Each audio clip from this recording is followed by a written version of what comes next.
दक्ष की बेटी सती का विवाह शिव से हुआ पर संतान नहीं हुई। क्यों? बोले भोले बाबा का अपमान अपने पिता के यज्ञ में देखकर सती ने शरीर ही त्याग दिया।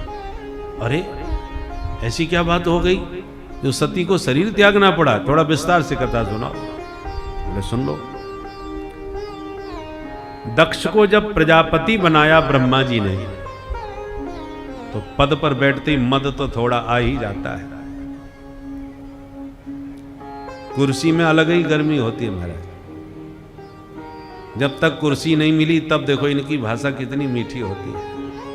अरे सब आप आशीर्वाद दीजिए, दादाजी, काका जी, मामा जी, फूफा जी, सब रिश्तेदार निकाल लेंगे।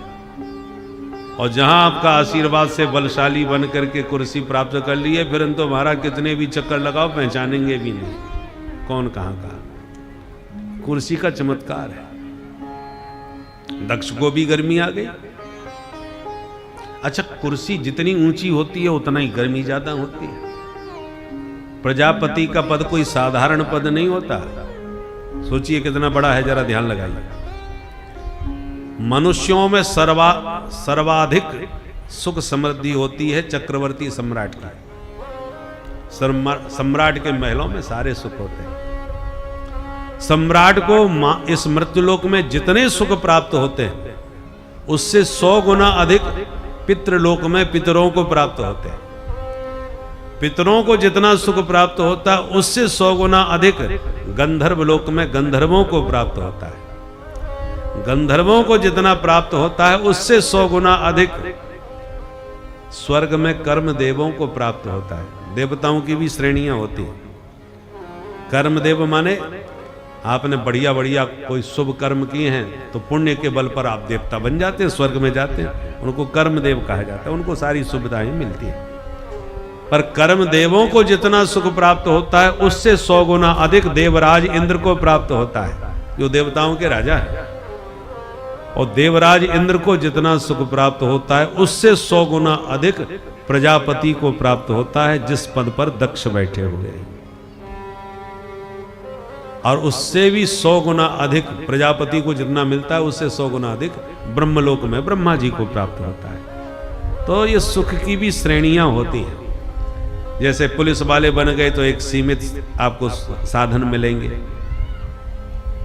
अब पुलिस वाले में अब दरोगा जी बन गए तो आपकी सुविधाएं थोड़ी और बढ़ जाएंगी, बंगला बढ़िया मिल जाएगा। टीआई बन गए, एसपी बन गए तो और जोरदार सुख सुविधाएं आपकी बढ़ गई। तो जो सुख सामग्री बढ़ जाती है उस पद के अनुसार बढ़ती है, जितना ऊंचा पद। तो प्रजापति का पद बहुत बड़ा था। उस पद पर पहुंचते ही दक्ष के स्वागत में सारे देवी देवता उपस्थित हो गए सभागार में। और दक्ष ने जब सभा में प्रवेश किया तो सभी देवताओं ने खड़े होकर अभिवादन किया, आइए आइए महाराज, स्वागत है। और तीनों देव खड़े नहीं हुए, ब्रह्मा विष्णु महेश। अब अभिमानी की विशेषता है, हजारों लोग हाथ जोड़े उनको भी नहीं देखेगा, और एक ने भी हाथ नहीं जोड़े तो उसको जरूर घूरेगा। इसने ना नमस्कार किया, ना पैर छुए, ना हाथ जोड़े, उसकी निगाह पे चढ़ जाता है। तो हजारों लोगों ने हाथ जोड़े, देवताओं में किसी को नहीं देखा। जो 3 बैठे थे उनको पहले देखा। तो पहले नंबर पर ब्रह्मा जी दिखाई पड़े। अरे ये तो हमारे पूज्य पिताजी हैं। बेटा कितना भी बड़ा अधिकारी बन जाए पर बाप के लिए तो बेटा ही है, इसलिए बुरा नहीं माने। भगवान नारायण को देखा, अरे ये तो हमारे दादाजी हैं, चलो कोई बात नहीं। और जैसे भोलेनाथ शंकर को देखा सोई मूड खराब हो गया दक्ष का। इस शिव को तो मैंने अपनी बेटी सती ब्याही है, तो मैं तो इसका ससुर हूं। ससुर का स्थान तो ऊपर होता है भाई। फिर इसने खड़े होकर मुझे प्रणाम दंडोत क्यों नहीं किया? हर क्षेत्र में अलग अलग रीति रिवाज होते हैं ना। कहीं ससुर दमाद के पैर छूते हैं तो कहीं दमाद ससुर जी के भी पैर छूते हैं, कहीं देवर भाभी के तो कहीं भाभी देवर के भी पैर छूते हैं। ऐसा होता है। कहीं भांजे मामा के पैर छूते हैं, कहीं मामा भांजे के पैर छूते हैं।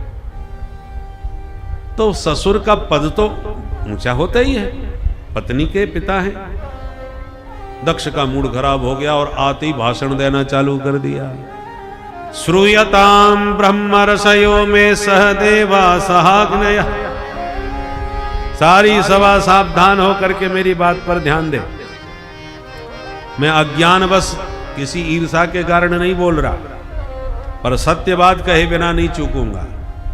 सबने कहा कहिए महाराज, हम सब ध्यान से सुन रहे हैं, क्या कहना चाहते हैं? दक्ष ने कहा यही कहना चाहता हूं कि सभ्य समाज में किसी असभ्य व्यक्ति को कभी नहीं बुलाना चाहिए, नहीं तो समाज की गरिमा गिर जाती है। तो सब कानाफूसी करने लगे, यहां असभ्य कौन आ गया भाई, किसके बारे में कह रहे हैं? दक्ष ने कहा इधर उधर क्या देख रहे हो, शंकर तुम्हें दिखाई नहीं पड़ रहा? राम राम राम। सभ्यता तो इसे तब आती जब सभ्य लोगों में बैठे उठे। 24 घंटे तो भूत प्रेतों के संग घूमता है, चिता की भस्म लगाता फिरता है, इसको छूने का भी धर्म नहीं है, भूतों का संगी। एक ने कहा ऐसे मत करो, ऐसे मत बोलो, आपके जमाई साहब हैं, आपने बेटी ब्याही थी तब ये दोस्त दिखाई नहीं पड़े थे क्या? दक्ष ने कहा ये मेरा दामाद? अरे कहाँ मेरी मृगलोचनी कन्या, मृगनयनी पुत्री, और कहाँ ये बंदर जैसी आंख वाला शंकर? गृहीत्वा मृगसावाक्षा पाणी मरकट लोचना। भोले बाबा को बंदर की आंख वाला जब कहा तो नंदीश्वर का मूड खराब हो गया। भोले बाबा के बगल में ही नंदीश्वर थे। बोले सरकार आप इनका मुंह बंद करो, नहीं तो हमको आज्ञा दो, 2 मिनट में इनकी बोलती बंद कर दूंगा। भोले बाबा ने कहा रहने तो कुछ मत बोलो, बुरे भले जैसे भी हों हमारे ससुर जी हैं, बेटा ससुराल की गाली सबको सुननी पड़ती है, हम भी सुन रहे तुम भी सुनो। नंदीश्वर बेचारे चुप हो गए, क्योंकि ससुराल वाली बात है तो हम बीच में कैसे बोलें। परंतु दक्ष का क्रोध बढ़ता ही चला जा रहा है। आप किसी को गाली दो तिल मिला के क्रोध में, और सुनने वाला बिल्कुल शांत होकर के सुने तो और ज्यादा मूड खराब होता है कि कोई फर्क ही नहीं पड़ रहा इस पर। गाली देते देते जब शंकर जी कुछ नहीं बोले तो शाप ही दे दिया दक्ष ने। मैं इस शिव शंकर को शाप देता हूं, आज के बाद किसी भी यज्ञ में इसको भाग न दिया जाए। जब शिव जी को शाप दे दिया तब नंदीश्वर से सहन नहीं हुआ, उठ के खड़े हो गए और तो बोले हे प्रजापति, पद के मद में महादेव की महिमा बिल्कुल भूल गए तुम, जब से आए हो बड़बड़ाए जा रहे हो, मैं भी शाप देता हूं तुमको बकरे का मुंह लग जाए। तो दक्ष के पक्ष में भृगु जी उठ के खड़े हो गए। भृगु बाबा ने दाढ़ी पर हाथ घुमाते हुए कहा हे नंदीश्वर, ये ससुर दामाद की आपसी लड़ाई तू बीच में क्यों बोला? मैं भी शाप देता हूं शिव जी के गण सब पाखंडी हो जाए। तो सारे शिव गण उठ के खड़े हो गए, हे बुढ़े बाबा, हमको पाखंडी बोलता है? हम भी शाप देते हैं तेरे जैसे चाटुकार ब्राह्मण भिखमंगा बन जाएं, सर्वभक्षी हो जाएं। भोले बाबा ने देखा ये स्वागत समारोह हो रहा है या शाप समारोह हो रहा है? सब एक दूसरे पर बरस रहे, तुम ये हो जाओ तुम वो हो जाओ, और सब गड़बड़ हमारी वजह से हुआ है, तो चलो हम ही यहां से घिसक जाते हैं। तो भोले बाबा तुरंत अपने गणों को शांत करके वहां से अपने कैलाश पर्वत को प्रस्थान कर गए। मामला वहीं पर शांत हो गया। बोल शंकर भगवान की जय। भोले बाबा तो करुणा अवतार हैं, सब कुछ भूल करके सहन कर गए। परंतु दक्ष का क्रोध फिर भी ठंडा नहीं हुआ।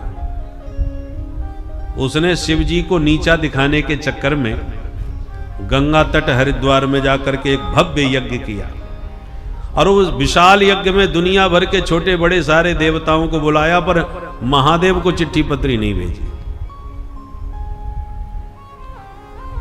अब जैसे यज्ञ प्रारंभ हुआ तो सारे देवी देवता विमानों में बैठ के मंगल गीत गाते हुए जाने लगे, और सबके सब विमान कैलाश पर्वत के ऊपर से निकले। सती जी ने देखा ये तो विमान बड़े उड़ रहे हैं, भाई क्या मामला है? तो जो देवांगनाएं विमानों में जा रही थी उनसे पूछ दिया, बहनाओ बड़ी बन ठन के जा रही हो, क्या चक्कर है, कहां प्रस्थान हो रहा है? देवांगनाएं बोली, अरे बहन सती तू यहां बैठी है, तेरे मायके में कितना बड़ा यज्ञ हो रहा है, सारी दुनिया भाग के जा रही है, तू तेरे पिताजी ने बुलाया नहीं क्या, तू यहां कैसे बैठी है? सुन के तो सती के होश उड़ गए। मेरे मायके में महोत्सव और मुझे पता ही नहीं, ये कैसे हो गया? सती जी ने कहा, अच्छा अच्छा बहन तुम सब चलो, बस मैं भी निकल ही रही हूं। बात घर की संभाली। बेटी को दोनों कुलों का ध्यान रखना पड़ता है। जिस कुल में पैदा हुई है उस खानदान की भी इज्जत उसे संभालनी है, जहां ब्याही है उस कुल को भी उसे संभालना है। इसलिए पुत्री का नाम होता है दुहिता। संस्कृत में उसको दुहिता कहते हैं, जो दोनों कुलों का हित करे वो दुहिता। सती जी ने अपने घर की बात संभाली और सोचा अब मैं क्या करूं, चिट्ठी तो नहीं आई, भोले बाबा को कैसे राजी करूं। तो जाके भोले बाबा के चरण दबाने लगे। भोले बाबा ने नेत्र खोल के पूछा, कहो देवी क्या बात है। बोल कुछ नहीं महाराज, पति की सेवा करना तो पत्नी का धर्म ही होता है, मैं तो अपना धर्म निभा रही हूं। भोले बाबा ने कहा वो तो ठीक है, पर आज कुछ ज्यादा ही धर्म निभा रही है। सच बताओ तुम्हारे मन में क्या है, मन की बात कहो। अब सती जी ने अपनी बात बड़ी होशियारी से कही, भोलेनाथ जरा ऊपर देखो, ये जितने विमान हैं ना ये सब आपकी ससुराल में जा रहे हैं। पता है क्यों?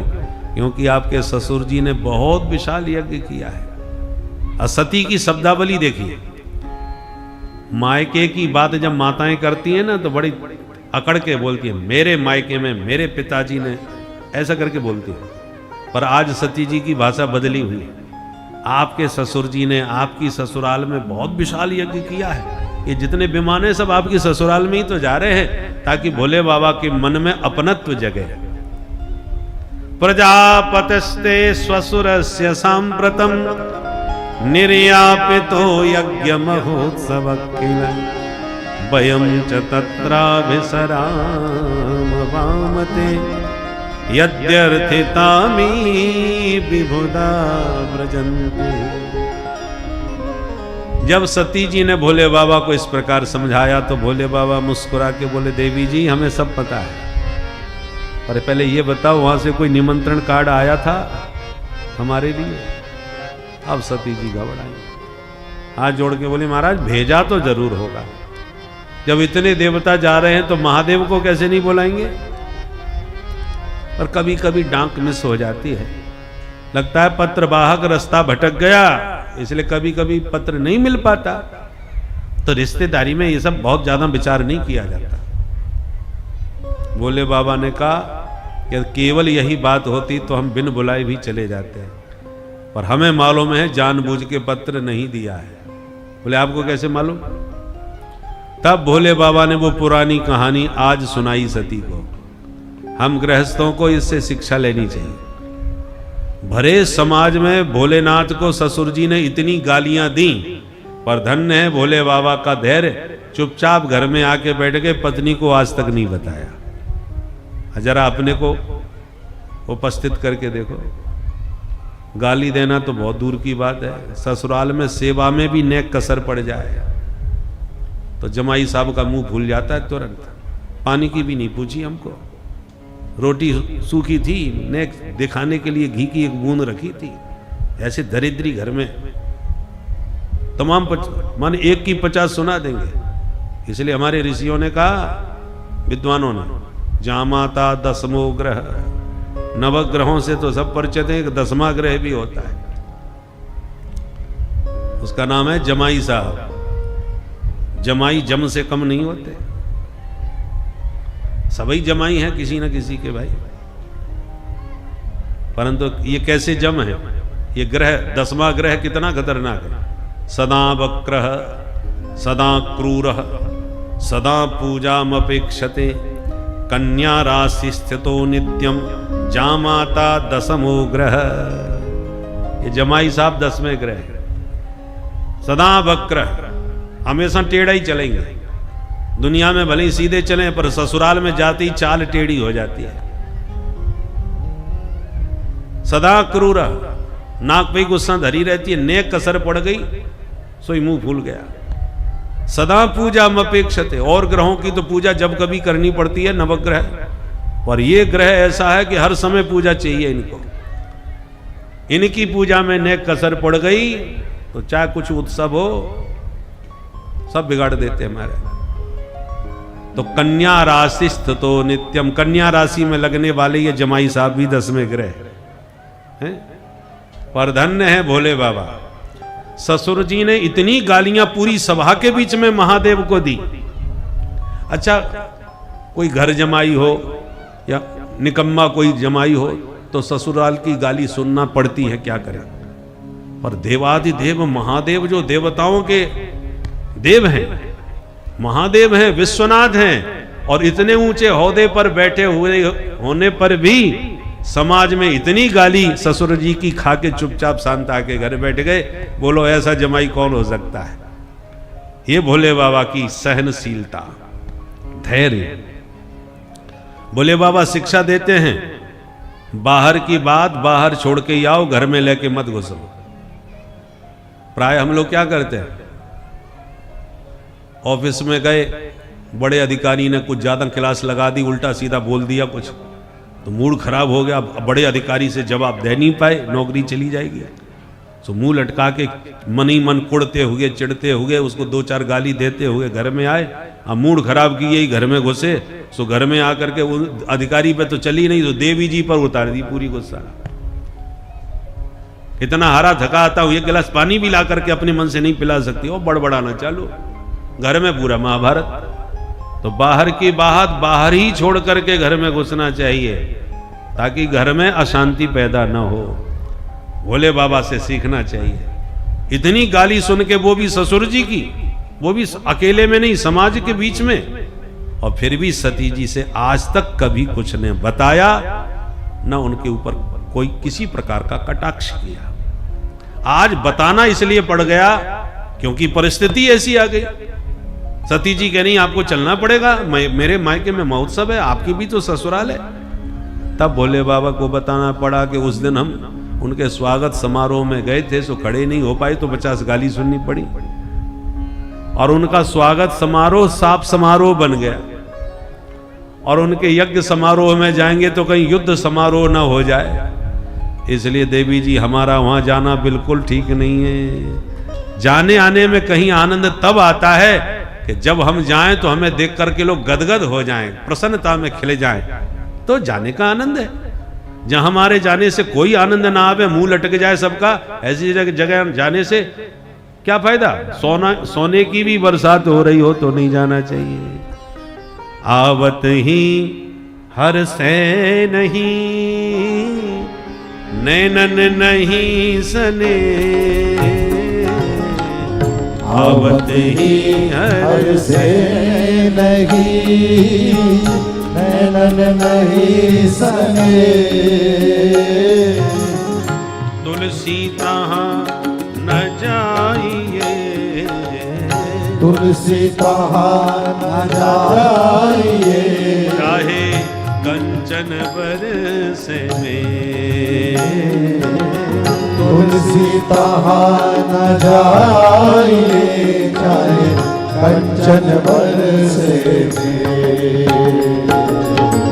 आवत ही हर से नहीं, नैनन नहीं सने, तुलसी तहाँ न जाइए, कंचन बरसे में, कंचन बरसे। इसलिए देवी जी हम नहीं जाएंगे वहां पर। सती जी ने कहा आपने फैसला कर लिया तो कोई बात नहीं, मुझे तो आज्ञा दो, मैं चली जाऊं। भोले बाबा ने कहा तुम हमारी अर्धांगिनी हो, हमें तो तुम्हारा भी भेजना सही नहीं लग रहा, बाकी फिर जो तुम्हारी समझ में आवे सो करो। और यो कह के बाबा ने तो आंख बंद कर ली, लगा ली समाधि। सती जी ने कहा कुछ भी हो मैं तो जाऊंगी। सती जी का मूड तो बहुत खराब हुआ। मायके में जाने से मना कर दो, फिर माताओं का चेहरा देखने लायक होता है। भयंकर मूड खराब। ठीक है, भोले बाबा ने कह दिया कि जो तुम्हें अच्छा लगे सो करो, तो मैं तो जाऊंगा। उठ के चल दी। और जब चलने लगती हैं तो भोले बाबा की याद आती है, नहीं नहीं भोले बाबा का मन नहीं है भेजने का, तो जाना ठीक नहीं रहेगा, जीवन भर रहना इन्हीं के साथ है। लौट के फिर वापस आ गए। देखो भोलेनाथ मेरा बहुत मन है, आप कहो तो चली जाऊं। अब बाबा कुछ बोल ही नहीं रहे। सती जी बोली ठीक है तो बैठे रहो, मैं जा रही हूं, अब नहीं लौटूंगी मैं। और फिर चली गई। जब यज्ञ की याद आवे तो भागने लगती हैं, जब भोले बाबा की याद आए तो लौटने लगती हैं। निष्क्रामती निर्विशति द्विधा ससा दुविधा में सती बार बार भीतर आती हैं, बार बार बाहर जाती हैं, भीतर बाहर भीतर बाहर भीतर बाहर होती रही। अंत में फैसला किया मैं जाऊंगी और चली गई। भोले बाबा ने आंख खोल के देखा, लंबी निकल गई, अब लगता है लौटने वाली नहीं है। तो तुरंत अपने भूत गणों से कहा जाओ इनको आदर के साथ पहुंचा के आओ। तो भूत प्रेत भी चल दिया। और जैसे ही सती जी उन मंडली के साथ पहुंची मायके में, भूत प्रेतों ने खूब जय जयकार करी, बोले सती महारानी की जय। और न किसी ने सती को देखा, न किसी ने प्रणाम किया, न उनसे कोई बोला, क्योंकि सबको डर था कि इनको प्रणाम करने से कहीं हमारे महाराज दक्ष नाराज ना हो जाए। दक्ष के डर के मारे किसी ने भी आदर सम्मान नहीं दिया। सच्चे मन से प्यार से यदि कोई मिली तो केवल उनकी माता जी। सादर भल ये मिली एक माता, सादर भल ही मिली एक माता, भगनी मिली बहुत मुस्काता, भगनी मिली बहुत मुस्काता, सादर भल ये मिली एक माता, सादर भल ही मिली भल ही मिली भल ही मिली। बड़े प्यार से माने में गले लगा के सती के मन को संतुष्ट किया। और दक्ष ने तो सती को देखते मुंह फेर लिया। अपना अपमान सती सह गई। और यज्ञशाला में जब देखा तो सबके भाग रखे पर महादेव का कहीं कोई स्थान नहीं, कहीं कोई नाम नहीं। अब सती जी से सहन नहीं हुआ, क्रोध में भर गई और डांटती हुई पिता से बोली, पिताश्री आज मुझे तुम्हें पिता कहने में लज्जा का अनुभव होता है, तुम शिवद्रोही हो, आज पता चला। मेरे प्राण धन जीवन धन सर्वस्व भगवान शिव है। शिव का अर्थ ही कल्याण होता है। एक बार जिसके मुख से ये दो अक्षर शिव मुंह से निकल जाए, जीवन भर के पाप उसी क्षण समाप्त हो जाते हैं। यद्वक्षरम नाम गिरे रितम निर्णाम सकृत प्रसंगाद अघमासु हंति तत्। ऐसे भगवान शिव से तुम्हारे अतिरिक्त कौन द्रोह करेगा। मैं शिव द्रोही से अपना कोई नाता रखना नहीं चाहती, पर जब तक ये शरीर रहेगा हमारा तुम्हारा नाता बना रहेगा। लोग दक्ष कुमारी कह के बुलाएंगे। आपसे हमारा नाता तभी टूटेगा जब ये मेरा शरीर छूटेगा। और यूं कह के माता सती ने तुरंत अपने शरीर को योग अग्नि में उसी क्षण समाप्त कर दिया। बोलो सती महारानी की जय। जैसे ही सती ने शरीर त्यागा तो जो भूत प्रेत आए थे वो क्रुद्ध हो गए और यज्ञशाला को नष्ट भ्रष्ट करने के लिए टूट पड़े। जो भूत प्रेतों ने उपद्रव मचाया तो यज्ञ के प्रधानाचार्य थे महाराज भृगु जी, उन्होंने ऐसा रक्षोहण मंत्र पढ़ दिया कि हवन कुंड से तमाम शक्तिशाली देवता प्रकट हो गए और भूत प्रेतों को वहां से मार पीट के भगा दिए। नारद जी ने वहां से दौड़ लगाई, सीधे महादेव के पास आए कैलाश के ऊपर। भोलेनाथ गजब हो गया। क्या हुआ नारद जी? बोले महाराज मत पूछो, जैसे हम थे वैसे ही आप हो गए। क्या मतलब? बोले मतलब सीधा सा ये है महाराज कि सती जी गई थी पिताजी से मिलने यज्ञ में। दुष्ट दक्ष ने बेटी को गले तो लगाया नहीं, देखते ही इतना जोड़ का धक्का मारा कि बेचारी हवन कुंड में गिर गई। जो होना था हो गया। आप तो भोले बाबा का माथा भयंकर क्रोध में गर्म हो गया। संवाददाताओं की अपनी अपनी शैली होती है, पत्रकारों की, कि खबर कैसी रोचक चटपटी बनाई जाए। नारद जी ने वो चटपटी खबर बना के जब महादेव को सुनाई तो महादेव का क्रोध भयंकर, जटा उखाड़ करके भोले बाबा ने धरती में पटक दी। जटा में से वीरभद्र प्रकट हो गए। भोले बाबा ने आदेश दिया, दक्षम सयज्ञम जहि। वीरभद्र जाओ, दक्ष को यज्ञ सहित समाप्त कर डालो। वीरभद्र जो बकिराल काल बन के चले, कराल दष्टो ज्वलदग्निमूर्धज कपाल माली विपदायुधायुध। क्रोध में भरे वीरभद्र विशाल काल बन के चले। असंख्य भूत प्रेतों की विशाल सेना पीछे से चल पड़ी। भूत प्रेतों का शरीर वायु प्रधान होता है, तो जब हवा में भूत दौड़े तो इतनी भयंकर आंधी आ गई कि दूर यज्ञशाला में बैठे दक्ष, और जो दक्ष का यज्ञ हो रहा था, उसके सारे देवी देवता घबरा के देखो देखो कैसी आंधी आ रही है। देखने का मौसम तो है नहीं, बिना मौसम की आंधी कैसे आ गई।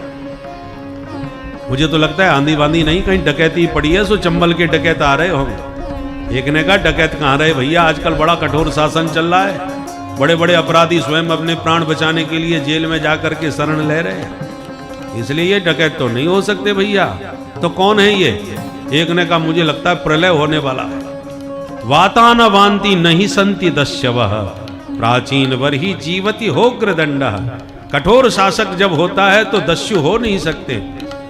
जब तक कुछ समझ में आता तब तक तूफान ने यज्ञशाला को घेर ही लिया, और जो भूत प्रेत नजर आए देवता जोर से चिल्लाए भागो। वीरभद्र ने कहा पकड़ो, एक न जाने पावे। जिसने भी यज्ञ में भाग लिया है वो भाग लेके यहां से भागेगा।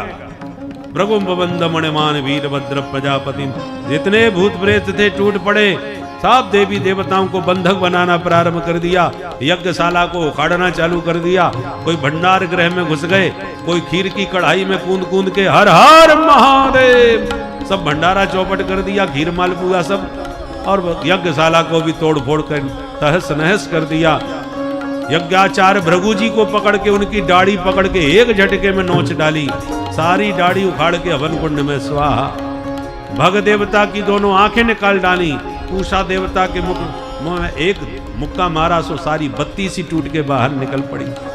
जितने भी देवताएं थे सबको खंडित कर दिया। अंत में दक्ष को पटक के मुंडी मरोड़ करके सिर दक्ष का उखाड़ के हवन कुंड में स्वाहा। बोल शंकर भगवान की जय। सारा यज्ञ विध्वंस करके भूत प्रेत सब भाग गए, और खंडित हुए देवता रोते रोते ब्रह्मा जी के पास गए। हे विधाता, बड़े बड़े यज्ञ देखे पर जिंदगी में ऐसा यज्ञ नहीं देखा। ब्रह्मा जी ने कहा बिना विचारे जो करे सो पाछे पछताए। यज्ञ में भाग मेरा भी था, नारायण का भी था, पर शिव जी नहीं गए तो हम दोनों भी नहीं गए। और जब हम यज्ञ में तीनों नहीं थे, ब्रह्मा विष्णु महेश, तो तुम क्यों गए थे? सबने कान पकड़ लिए। अब खाई सो खाई, आंगे खाई तो राम दुहाई। जिंदगी में ऐसी गलती दोबारा तो फिर कभी नहीं करेंगे सर। अब इसका सुधार कैसे हो? ब्रह्मा जी ने कहा जाओ भोले बाबा से माफी मांगो। बोले महाराज उन्हीं के गणों ने हमारी दुर्दशा की है, अब उन्हीं के पास हमें वापस भेज रहे हो आप। जैसे तैसे तो प्राण बचा के आए, पहुंच गए तो अब की बार जिंदा नहीं बचेंगे। ब्रह्मा जी ने कहा डरो मत, भोले बाबा आशुतोष हैं, बहुत जल्दी खुश हो जाते हैं। बोले नहीं नहीं फिर भी हम नहीं जाएंगे। अच्छा ब्रह्मा जी बोले मैं चलता हूं, मेरे पीछे आओ। तो सब देवताओं को समझा के ब्रह्मा जी गए, और जैसे ही भोले बाबा ने ब्रह्मा जी को देखा तो खड़े होकर स्वागत किया, हाथ जोड़ के प्रणाम किया, आसन दिया। ब्रह्मा जी ने देवताओं को आंखों से इशारा किया, इस समय मूड बिल्कुल ठीक लग रहा है, जल्दी से पैर पकड़ लो। तो सारे देवता भोले बाबा के चरणों में गिर के स्तुति करने लगे। कर्पूर गौरम करुणावतारम। सभी गाइए। गौरम करुणावतारम। संसार सारम भुजगेन्द्रहारम। संसार सारम भुजगेन्द्रहारम।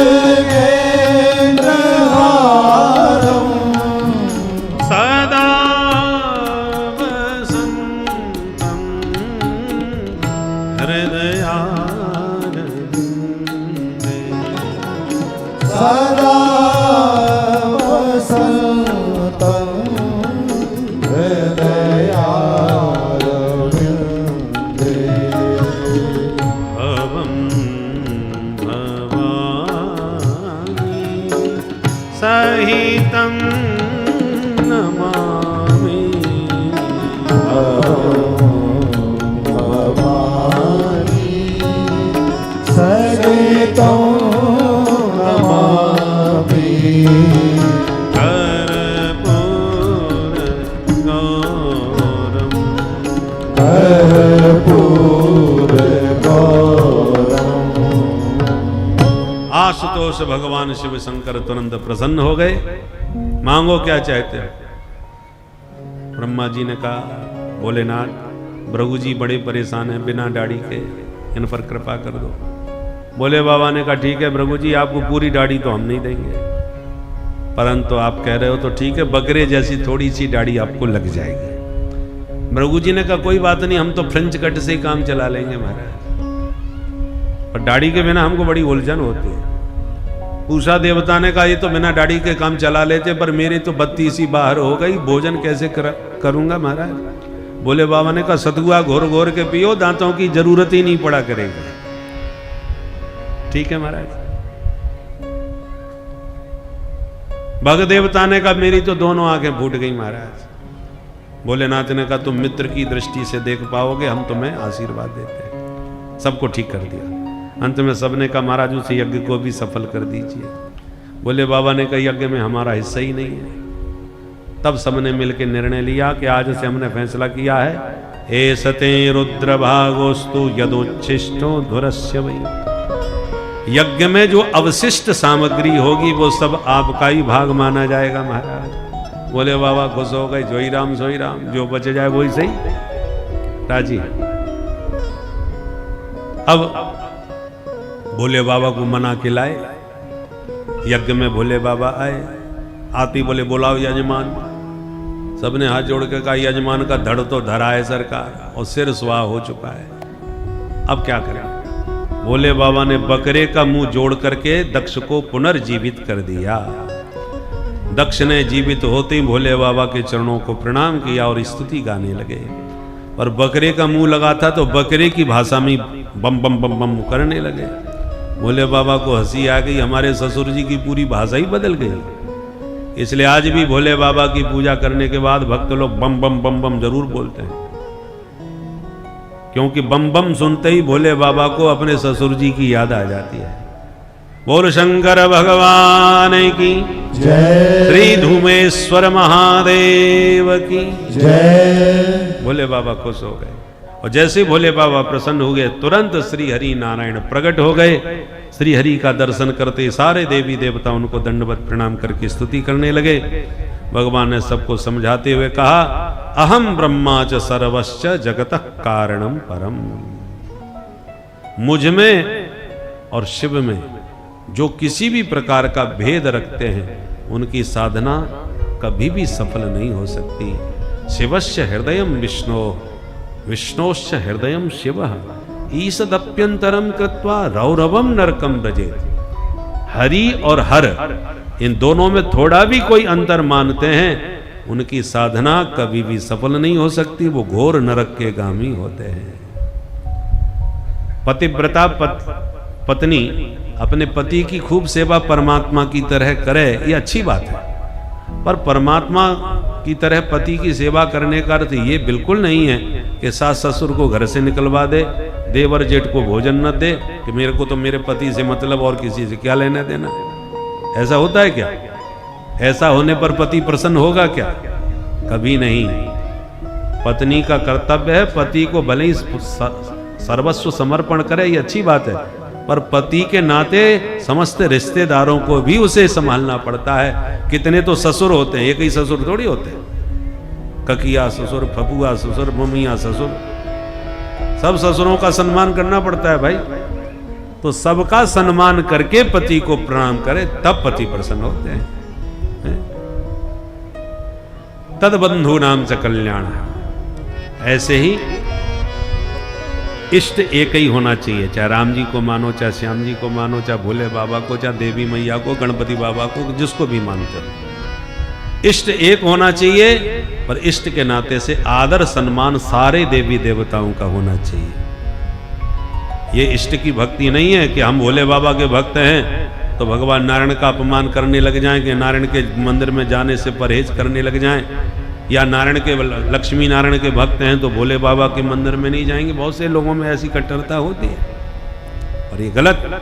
सबका आदर सम्मान करो, क्योंकि वो भी मानिए सभी राम के नाते, भगवान के नाते से सबको मानना चाहिए। ऐसा भगवान ने सबको समझाया माता सती ने जो शरीर त्यागा था वो अगले जन्म में हिमालय की बेटी बन करके पार्वती के नाम से प्रकट हुई और कठोर तपस्या करके बरों संभो न तो रहो कुमारी ऐसा प्रण किया। तब अंत में महादेव बारात लेके गए और अंत में पार्वती जी के रूप में सती को पुनः पत्नी रूप में प्राप्त कर लिया। बोल शंकर भगवान की जय।